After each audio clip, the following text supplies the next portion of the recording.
Ladies and gentlemen, excited for this one, fighting at UFC 304, July 27th, all the way in Manchester, Manel Starboy Kape. Manel, how we doing, man? About 3 weeks out from the fight. We're doing good. We're doing great. Training being amazing. This fight camp is by far is one of the best what I had in my life. So I'm very excited. And we'll get into camp a little later because, yeah, you've been posting about it. It looks awesome. But what are your thoughts on fighting in the UK, man? Manchester kind of going into enemy waters a little bit. I'm not going to enemy war. I forgot I'm from Europe. It's only 3 hours from Portugal, from Porto, from my city. So I'm gonna have a lot of fans from Portugal. It's gonna be a lot of buzz from Porto. So I'll be fighting at home. He's definitely gonna be a fighter at my spot. So you're expecting the crowd to be a little bit more in favor for you, huh? Oh, definitely, yes. I love it, man. Now, what are your thoughts on the start time? That's kind of been a talking point, right? Starts very late over there. Like, does that bother you at all, or do you not care because you train over in Vegas? No, I don't. Definitely, I don't care about time. It's not what's bothering me. It's not my priority. By the way, I'm very late guy too. Sometimes I'm training very late, late, late. Um, it's, it's just the time. I'm gonna be very awake for that fight. I'm gonna be excited. It's not about the time, definitely. And before we actually get into the fight and everything about that, I saw you were kind of recently added to UFC 5. So you played that at all? What are your thoughts on being a video game character? I never play. By the way, I never play. I never No? play.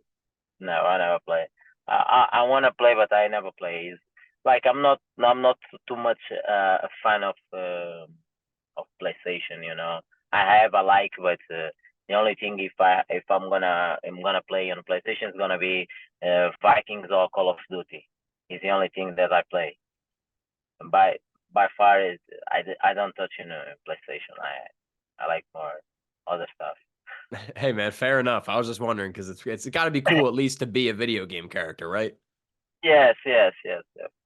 And I mean, dude, to get into it like right away, it's been a while since we've last seen you, right? You've had a Mm, couple cancellations, a rib mm. injury, so everything all good, ready to go, I assume. No, everything good, everything good, everything good. It's being 5 September. I'm trying to get in the cage. Some events happened, of course. Um, was not in my hand. I'm trying my best to be there, but it's just some circumstance in the life that we don't have the power. It is what it is, and I've been very patient, and I'm patient. Is one of my greatest qualities to be patient. So the thing's gonna happen on a time, and when it's happen, it's gonna get a lot of noise. When I'm stepping the cage, when I do what I do and what I like to do and what I do the best, it's gonna be louder. And I saw recently you posted like a couple days ago a picture of you looking jacked, looking big. Yeah, So yeah. I have to ask because of you recently missing weight. Any concern there? Or like I said, you're looking big, man. Are you all good? I'm looking big. I'm just looking with good quality of muscle. I'm not big on weight. I'm just in good quality of muscle. Right now we are 3 weeks. I'm one. I'm 63 kilos. I'm 138. I've never been 138 60 in 3 weeks of fight. Normally I'm like 68. 68 kilos or like this is like what 150, 150 something. Yeah. So I, I'm on the way. I'm on the way. This is not about the waiting. It's not gonna be the big problem. I don't know why people talk too much about my weight. So I've been making weight so many times, so many, many, many times. Even when my fight was cancellations, like 5 times, and these 5 times was not my fault. These are the guys that pull out all the time. I step in the cage, and then they run away. I show up there, and then they run away. It wasn't a moment. It was not about my fault. So, you know, on these sports, you can see that the fans are a bit ungrateful. You know, The loyalty is not about that; it's just to winning. So good because I don't care. I do my job. I don't care about the opinions. Just make me laugh. So this is not. It's not gonna be. It's not heavy for me. The opinions doesn't matter. I'm a careless about that. Well, speaking of the fans, I did post to Twitter asking, hey, anybody got any questions for Manel? And one that stuck out to me, just that we're talking about weight, they said, hey, is Manel ever going to fight at bantamweight? Or are you sticking at flyweight? Is that a foolish question? No, actually, on the beginning, when I stepped to the UFC, I asked them to fight on Baltimore. Mm. On Baltimore. They say, UFC wants more exciting on the flyweight division. You want to bring some fighters? Okay, I'm gonna do the flyweight. So for the people that don't know, my first fight in UFC, my first contract was I was the backup of the Davison and Moreno. You know, Mm. it was my first fight, and I make weight. I make a championship weight. So I realized, so I can stay in this division. You know, if I if I if I commit myself to be pretty well on food and that stuff, is one thing that I love to do is cooking. I love food. Sometimes I have to step away. So but yeah, if I being professional on my diet and everything, it's gonna be well. I don't have any problems to make the 120, 125. You know. Love it, man. Love it. And let's talk about Muhammad Mokaev taking him on Hmm. UFC 304. Is this bloody elbow story that I saw true? Did you guys get into an altercation at the UFC PI? What happened there? No, we never had anything. This was just Jen uh, get make a little bit spicy in the fight because he see me, the enter, and he wanna just make some bad blood. He likes to do this. Actually, he's a good promoter. He's a good promoter because people get excited. But no, me and Mokaev never have any issue. We have a pass, of course, in Twitter. He's been asking to fight me. He's been talking in the past, like to fight me, because we understood. We always want to come to UFC. We wanted the biggest dog. We want to fight with the best. We think we are ready. We think we are ready for the biggest challenger. So right now, he have what he asked. But but besides that, there isn't any problem with him. Mukavi is my Muslim brother, so we never get any fight. So there was nothing physical. That's you're saving it for the octagon. Nothing physical at all. People make a comment. I was just laughing. I didn't make any statement because I know Jens was just talking, because he knew I'm gonna fight Mukaev, and he just make a little bit spicy. Like I say, he's a good promoter, his results. So uh, we should get a point on this pay-per-view because this is the fight that people most talking than even with all the respect with the main events, but the other fighters. But this is a fight that people more talking. You know. Well, and then that's what I was going to say. This fight doesn't really need promotion because the Yeah. styles and you guys are doing it yourselves. This is a fight everybody, including myself, is excited for. So when you look at this fight, like, how do you see it play out, man? What kind of fight you think your style is going to meet his style and bring to the table? This is the difference is there is a difference between a good fighter, a very good fighter, and the championship caliber. I'm a championship caliber. I've been that in these big moments all many times. I'm prepared to do it. I'm usual to do this. My style is impatient. I'm very patient. Mokaev in the last two fights, he's been show a lot of mistakes. Uh, he show how is premature it is, you know, right now. Mm, by far, this is my opinion, my humble opinion. This is too early for him. This fight is too early for him. You know, it's very early for him because in the first moment that I'm touching his face, he's gonna realize um, how people drop all the time when they fight me, and he's gonna shoot my legs. I know this is gonna happen. I'm a black belt jiu-jitsu. Whatever's happened, all my knees gonna be there, all the uppercuts. or some submissions gonna be there, like I did with David Dvorak. So I'm super confident, super. I understood the dangers, of course. I never underestimate him. He's a good fighter, like I say, but it's not ready for. It's too early for him. This is different. It's different when we step into the cage. My aura is gonna be heavy to him. Well, you tweeted out, you said this is going to be the best performance ever. You told John Morgan you are the flyweight Khabib. So like, what kind of what are you hinting at here? Do you have a prediction for this one? This is the prediction. What I have is I'm gonna drop him. Definitely, I'm gonna drop Mokaev. Because he don't like to get a punch in the face, even to get punched in the body. But he's better start shooting like 100 times, 200 times. Because the time when I'm punching someone in the face, he's definitely gonna drop. He's gonna bleed, and then he's gonna realize that was a mistake to call me out. Was a big mistake. But this is the fight game. I know one day we're gonna fight early or later. But what I have to say, this is too soon to him. People put um, a lot of hopes on this fight. There is no hopes. There is no hope. When we step to the cage, it's gonna be a man and a lion fight against each other. So it goes down the way you say it's going to, right? You get the big drop, you get the win, the streak continues. Like, what's next for you, man? Like, how ideally soon would you like to get back in there?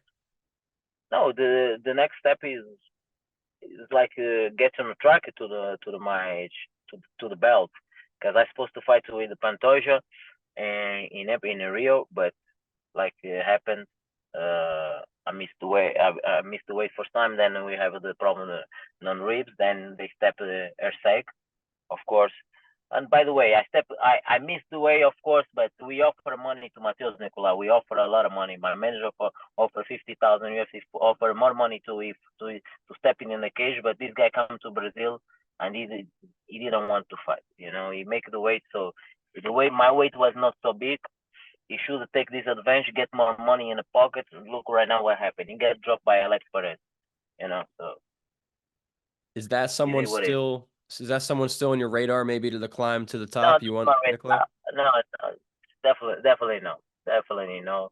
Um, my skills are better than this. My plans are bigger than this. So after that, we get title shot.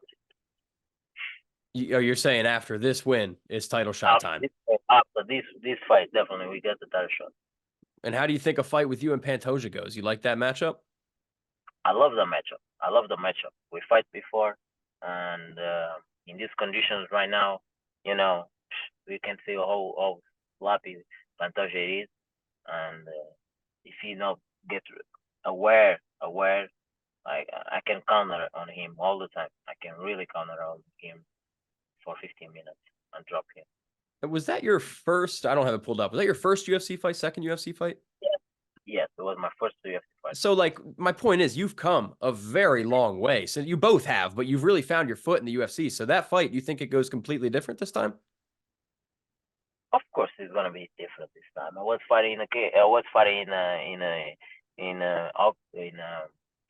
a ring in a rising. When I come here to fight in an octagon, adapt to myself, and flow was a little bit sleeper to me, to myself. Right now I'm okay. I'm adapted to this, and we see the levels of each other. Actually, the fight against Pantoja, there is no fight. He was just kicking. Was not more actions. He tried to take me down. I defend all the time. I get to the best punch in a fight. If you guys saw the fight, I get the best punch. I was super confident. I was super confident, and was not a fight. We just stood a lot to each other, and he gets a nice counters, but was not actually a fight. It is what it is. We move forward. Man, I'd love to see the rematch, but first up, 304. Excited for that. And it's been about 15 minutes. You still got a couple minutes. I got like 2 or 3 questions left. Yeah, yeah, Appreciate your time, Manel. Really appreciate your time. So I'm just talking about future opponents coming up. You already laid out your plan. Someone you were supposed to fight in the past, someone who was Jim, you seemingly don't seem to get along with. Kai Kara France got a fight with Steve Erceg coming up. You got your eyes on that one at all? Who do you think takes that one? I'm not have eyes on this. I'm focused on what I have right now. My focus is in Muhammad Mokaev. After that September fight, we start to book. We booking like 3 times fight against Kai Kara France. He denied all the fights he denied. So then UFC told me he's just gonna be ready in August. I say I don't have time to fight it now. I don't have time. So we proposed many times to Kakar friends, and he didn't accept. He said he was not ready. So he's already we step to another page of the book. So we have here Mokaev. So this is where my focus is where I put all my energy every day. So it's not in Kakar friends or Seg, whatever it is. If they will come in the future, maybe gonna be that, and then I will put my energy there. But right now, my energy is always in Muhammad Mokaev. Well, Muhammad Mokaev and yourself is going to be a killer fight. So I can't wait for that one, man. And the last thing I want to do, this is something new I'm trying. Okay. So bear with me. I want to lay out 6, 7, 8, 9, something like that, potential opponents for you, even just people in your division if you never fight them. And on a scale of 1 to 10, 1 being easy, 10 being hard, you're going to say what kind of fight it would be, how hard would it be, how like not maybe not how hard, but how much of a close fight, how much of a good fight it would be. Does that make sense? Makes sense. So we'll go down the line. We'll kind of go rapid fire. If you have any thoughts about someone too, you can say it. Let's start with the obvious. Muhammad Mokaev. 1 to 10. How easy, how good is this fight going to be? 3. 3? 3. So pretty easy, eh? I'm being very honest. I'm being very honest. I like the honesty. So and the next name on my list, someone who's surging in your division, Tatsuro Taira. How do you feel about that one? Tatsuro Taira, I trained with him before. So he's a good guy. I all due respect. It's gonna be 3. Okay. Is that just because he's maybe a little younger and I don't need to know about the training sessions. He's good. No, he's good fighter. I really Thai fighter is maybe one of the toughest. The toughest, maybe. I'm gonna give you a 4. Okay, I'm gonna give you a 4. I love it. I respect it, man. What about someone we just talked about, Mr. Kai Kara France? That kind of friends, I'm gonna give you a 7 or 6. 7, 7. So you're giving him the respect. I'm gonna give you a 7 or 8, 7 or 8 on Kakara friend. I love it, man. I like the honesty out of you. Mm-hmm. I was kind of afraid you were just going to say zeros down the board. So this is this is exciting. I'm very honest. Believe me, I'm very honest on everything what I do, and all the respect. I never underestimate anyone. I know where the dangers they are. Where the dangers they are. I know their weakness and their strong points. But definitely, Kai friends 7 or 8. All right, well, let's keep going down the list quickly here. Amir Albazi. Amir Albazi is. I'm not gonna score Amir Albazi because he's my brother, my friend. I'm not gonna score this fight. Hey, say less. That's a very acceptable answer to me. What about Brandon Moreno? No stranger. Brandon Moreno, number 2. Number 2? Nice. I'm gonna give you a 2. All right, why is that? Because, like, there is no. I don't see any danger. By the way, I don't see any danger in Brandon Moreno. I just saw how people touch his face. All the fight is going with the Davidson figure. Every time they touch him, he drops. And my hands, every fighter when I fight, they drop. And if I touch Brandon Moreno, it's gonna be a disaster. Maybe the first time they go, you guys gonna see a murder inside the cage in UFC. Getting me excited for a good fight, man. Jeez, let's keep it with the Brandons. Brandon Hoyvel. Royval. Brandon Hoyvel, is a good fighter. No, he's not a good fighter. It's like you fight against amateur, because you don't know what's coming. He's a little bit like amateur, He's sloppy. Actually, he has something what I have. you don't see what's coming. He's unpredictable. He's unpredictable. I'm gonna give a credit to Brandon Hoyle, by the way. I'm gonna give it a 6. Ooh. I'm gonna give it a 6 or 5. 5 or 6. And now the champion, Pantoja. But Toja, I have to give the credit. Is the champion, of course. It's gonna be an 8 or 9. 8 or 9. Love it. Nicolau, and then one more. Nicolau, I'm gonna give it a 4. Okay. I thought you were going to go lower on that one. So, Because it's not about lower. It's because Nicolau run away a lot. So the fight against Nicolau, you have to chase him. He run like if this was a track to run, like he's gonna be the winner because he's run away. He don't want to fight. He don't come to fight. Come to run. This because I give you the 4. and last one for me, we were talking about potentially you getting fat and happy someday, moving up to bantamweight. So if you do, what better opponent than Davison Figueiredo? What about him? That's the Figueiredo. I'm gonna give you a 9. That's the Figueiredo. That's your highest score, yeah. Yeah, I'm gonna give you a 9. He's definitely Figueiredo. People sleep on him, but he's very talented. He's very talented. He's not that stupid like he look like. You know, and all dumbass. But anyway, he's he's pretty smart inside the cage. He's pretty smart. If the guys don't go out, he can do damage. He can do damage. He play out very well, but the man don't look dumbass like he's look like. He's good. You're funny. You're a sleeper. You're funny. Manel, my man, I appreciate your time. Before I get you out of here, got to give you the chance to shout out or say whatever you'd like to all the fans and people watching this interview. The mic is yours. Hey, all the fans that support me, all the time that stay with me, I just want to say thank you. I appreciate a lot of your love, all your positives, your good vibes on my Instagram, everything. Thank you so much. July 27th, Manchester, UFC 304. Manel, Starboy, Cap, Let's back go. in the octagon. Can't wait, my man. Thank you so much. I appreciate a lot. Thank you so much, brother. Have a great night. Kick ass. All right, man.